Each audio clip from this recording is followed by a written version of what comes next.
Lucas, no capítulo 6, versos 27 em diante.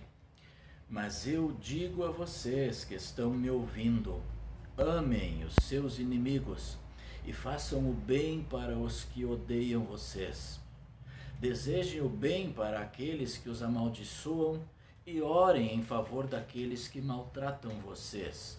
Se alguém lhe der um tapa na cara, vire o outro lado para lhe bater também.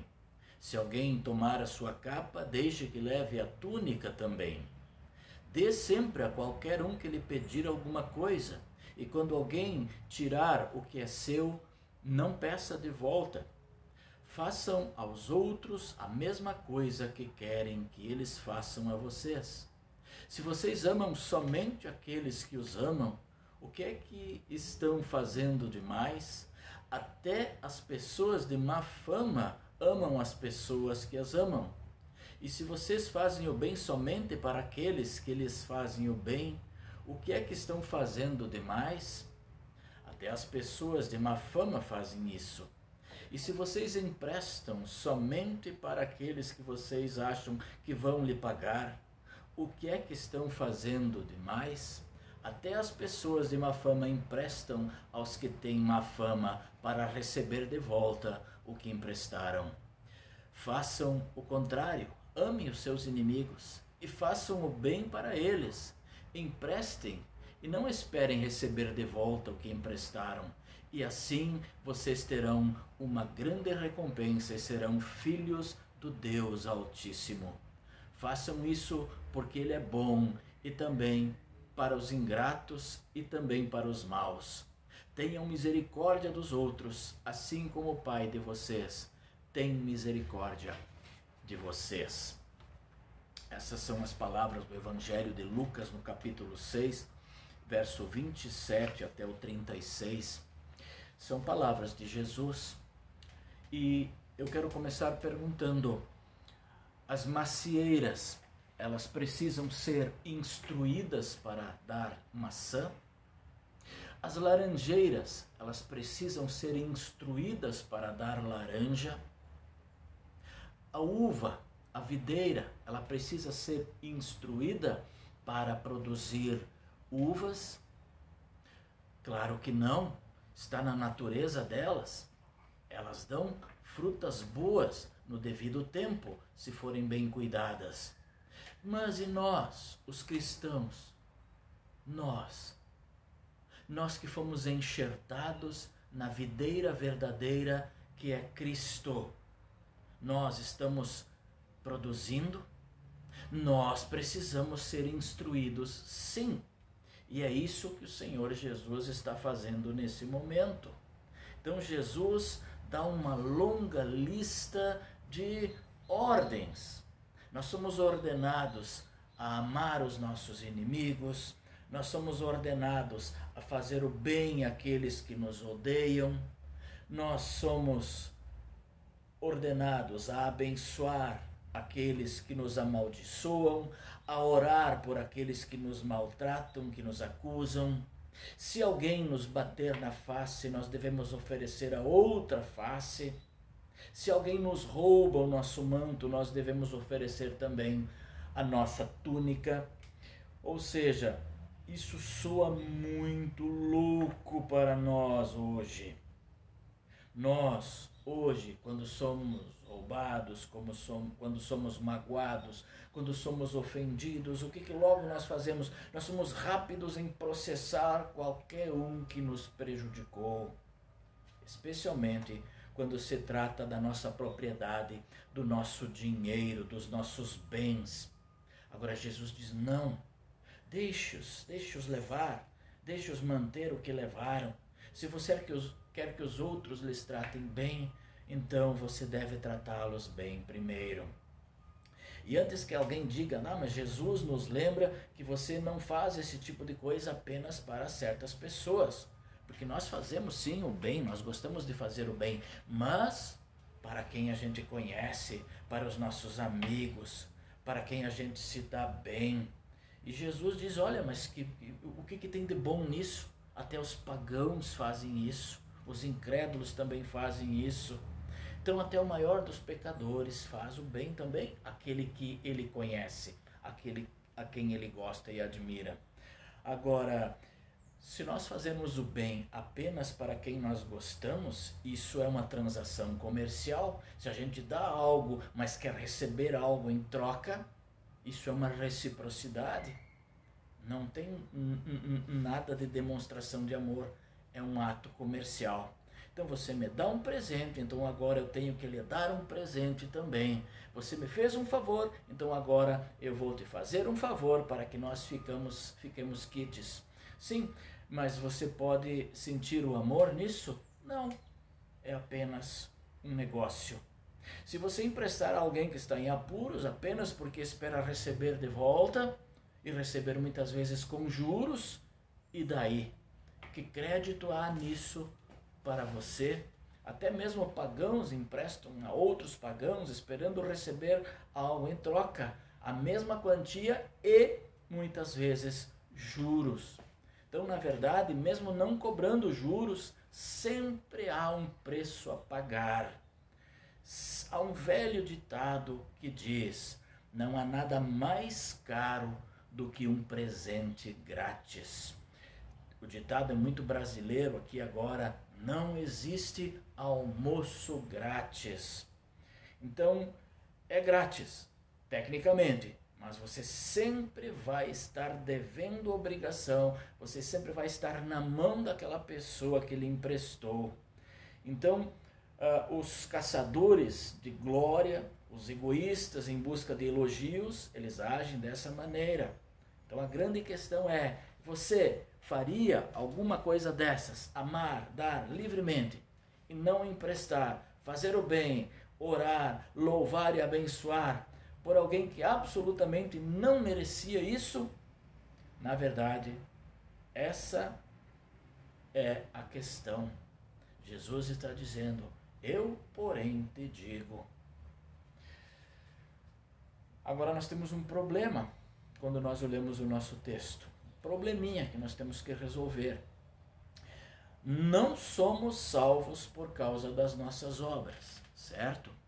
Paulo é muito claro em diversas epístolas quando ele diz que nós somos salvos por graça, pela fé, e não por obras para que ninguém se glorie. Ele fala isso aos Efésios, e ele fala aos Gálatas também: pelas obras da lei ninguém será justificado. Agora pense nisso, nós poderíamos fazer todos os tipos de boas obras e até muito mais do que boas obras, e ainda assim nenhuma delas pagaria o salário do pecado, o pecado que habita em nós.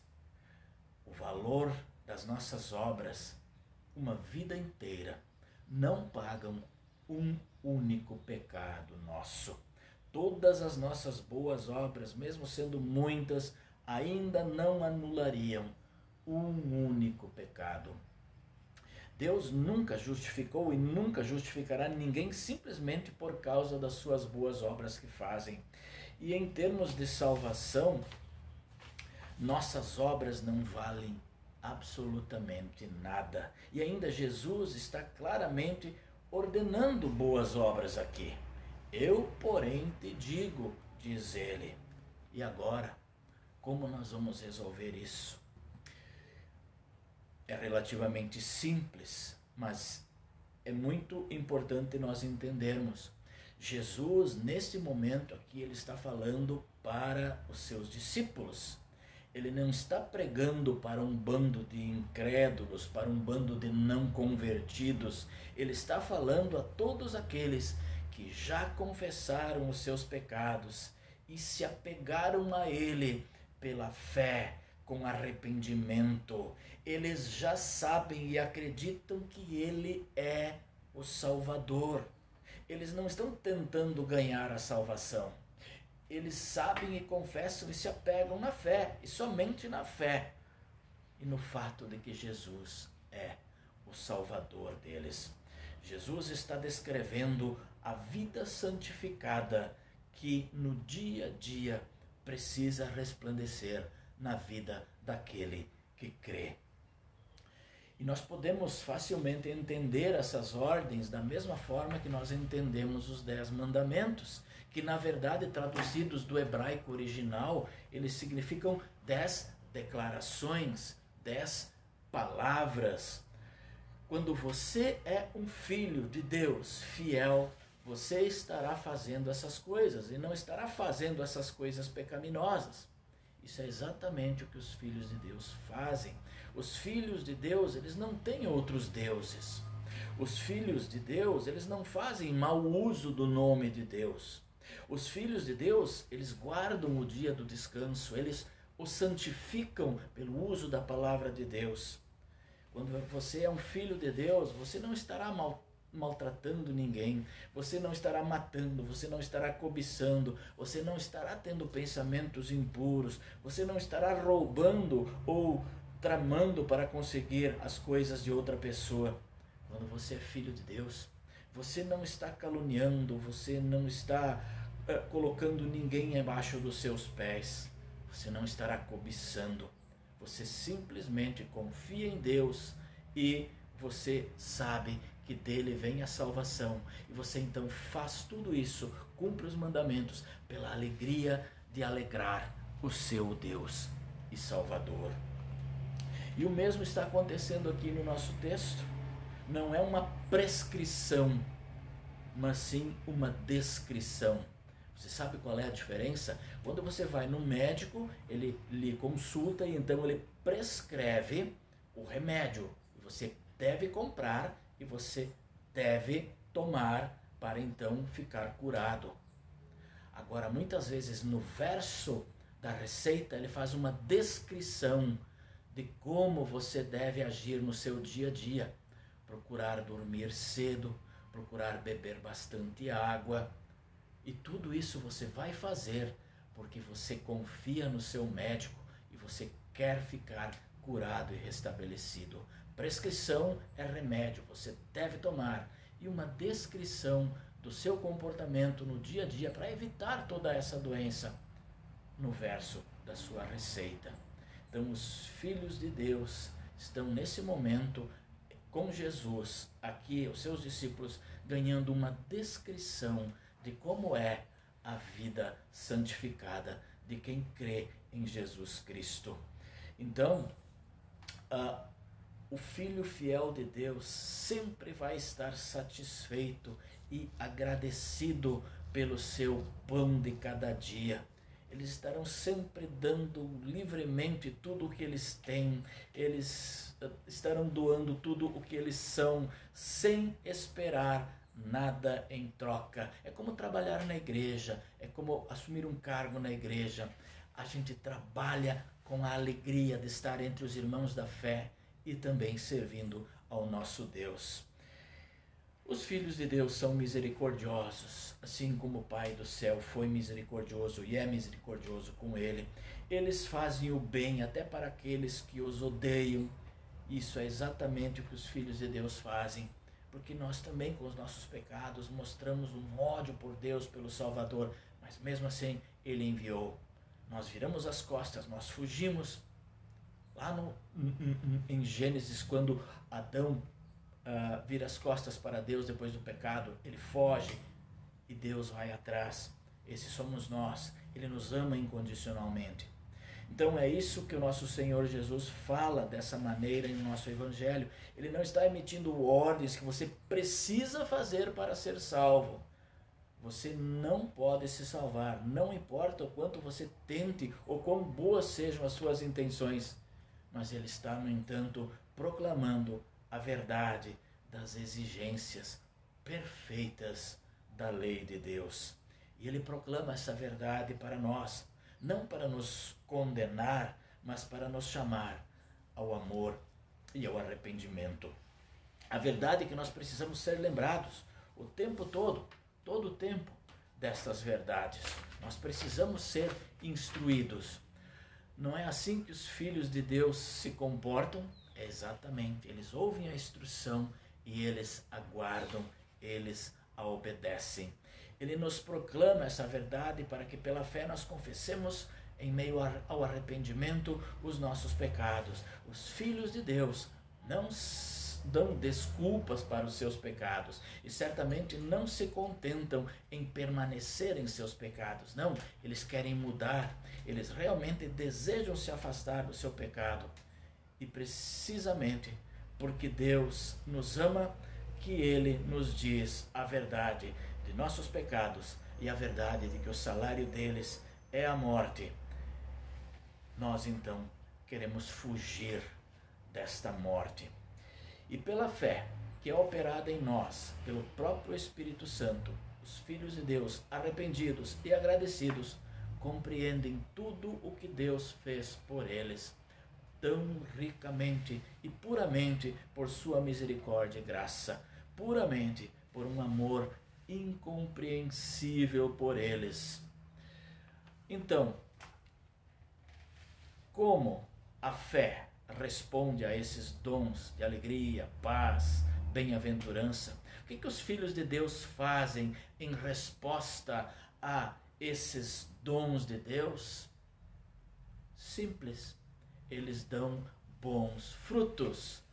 Que todas as suas palavras e ações, todos os seus frutos estejam de acordo com o arrependimento e sejam bons e agradáveis a Deus, aos seus olhos, de agora em diante e para sempre. Obviamente não em uma tentativa de merecer suas boas dádivas, mas em resposta agradecida por esses presentes abençoados.